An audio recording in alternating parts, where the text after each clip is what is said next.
siku ya tarehe 30 mwezi wa 9 mwaka huu, jeshi la polisi katika mkoa wa Mwanza liliwakamata na hadi sasa linaendelea kuwahoji viongozi 5 wa Chama cha Demokrasia na Maendeleo Chadema ngazi ya wilaya kwa tuhuma za kuharibu mabango ya wagombea wa Chama cha Mapinduzi kwa nafasi ya urais, ubunge na udiwani ambayo yamewekwa sehemu mbalimbali za jiji la Mwanza.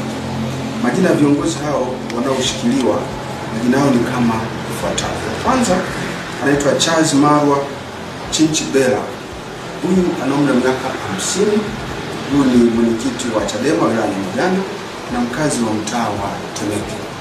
Wa pili ni Marco Mutabuzi Christian, ana umri wa miaka 30, mwenyekiti wa Bavicha wilaya ya Nyamagana na mkazi wa Kwimba kata ya Igogo. Wa tatu ni Enoch Sanganya Mpaka, umri wake ni miaka 55, ni mwenyekiti wa Chadema kata ya Igogo na mkazi wa kata ya Jiu. Wa nne ni Salum Seif Baba, miaka 33, katibu Chadema kata ya Mabatini na mkazi wa Mabatini.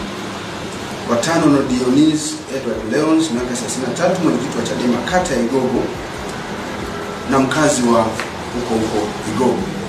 Watuhumiwa hawa wote wamekamatwa siku ya tarehe 30 mwezi wa 9 mwaka huu 2025 majira ya saa 8 mchana kwenye kamatiwa maeneo tofauti, ambapo wanaendelea kuhojiwa kutokana na kuratibu mipango ya kuchana mabango ya wagombea wa CCM kwa ngazi ya diwani, ubunge na mgombea wa urais.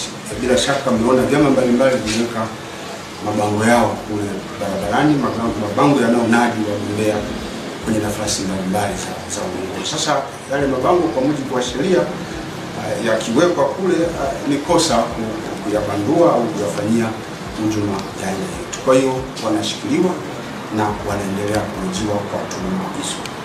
Hawa watuhumiwa wamekamatwa na uchunguzi unaendelea kufanywa na jeshi la polisi, na kama